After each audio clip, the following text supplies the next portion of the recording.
Welcome back, friends. I am Annabelle, and for once I am not here to read because it's about to be summer vacation. If you're new here, you might not know that I have a 6-year-old son and an 11-year-old daughter, and they are both about to be out of school for the whole summer. And believe it or not, if you ask your children like, hey, could you just be absolutely silent for the next couple of hours so I can record an audiobook?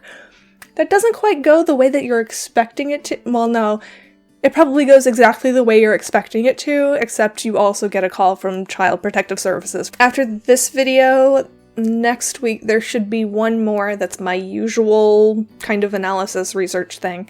At Twilight by Susan Glaspell, which is a very good, like, end of the school year kind of thing. But I don't fully want to leave you guys hanging. I don't want to take the summer off. So instead of my usual audiobooks, then also historical research information and analysis, which also takes a very long time, I'm just going to read the stories. I'm not going to do a whole lot of analysis, and I've picked 4, maybe 5 if we get around to it, stories that we will read over the summer that are just the story itself, no extra stuff. Almost all of them are, fairy tales and children's stories, so they don't really require a lot of analysis, although now that I say that, children's stories and fairy stories are very tied to culture. There are very few children's stories or children's books, even now, that don't either have some kind of moral or have some other, learning to be taken from it. Even books where it's like, the red fire truck, there's that education aspect there, even if it isn't necessarily, be kind to people, don't lie. Like, there's not a moral to it. There's still, that education kernel. So it's kind of interesting to go back and see what was culturally significant enough that they wanted children to internalize that message at a younger age. And wow, that's a tangent, but...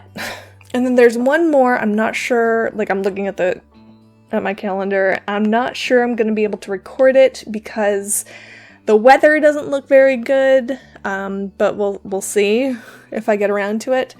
I'm not sure how well any of this is going to go over in terms of metrics and numbers and stuff like that, but I just wanted to kind of try something a little bit. I feel like the whole fairy tale kind of thing will lend itself better to ASMR-y bedtime stories, which is that's kind of a problematic market for me, just because I read the story and then I talk about it, and I tend to be very animated and passionate and not soothing in the analysis portion of the video. I'm a little high-strung like a chihuahua.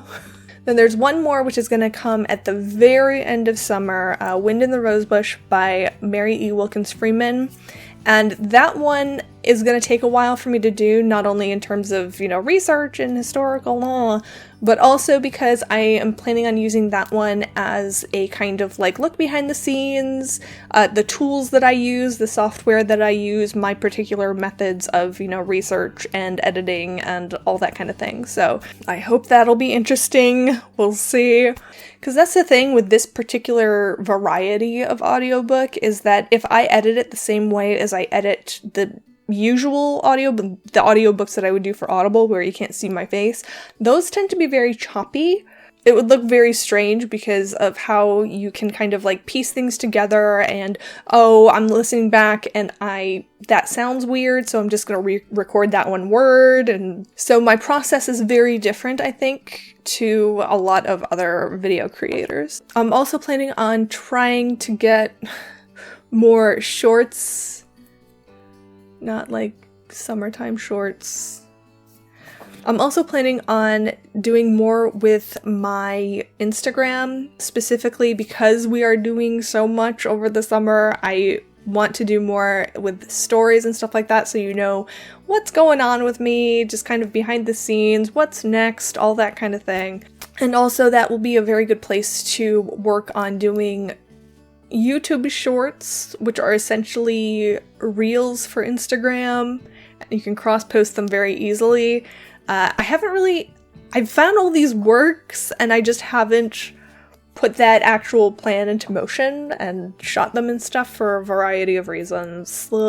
but that is kind of on my radar to-do list in addition to all of the other things we have going on across the summer. So if you want to see what I'm up to on more of a day-to-day kind of thing, go follow me on my Instagram for more of that kind of insider, behind-the-scenes-y kind of content. So let me know what you think about the plan.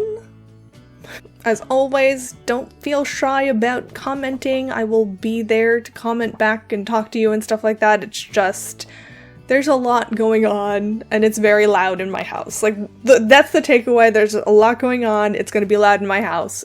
I hope you have the best summer, and I hope that you enjoy the content therein.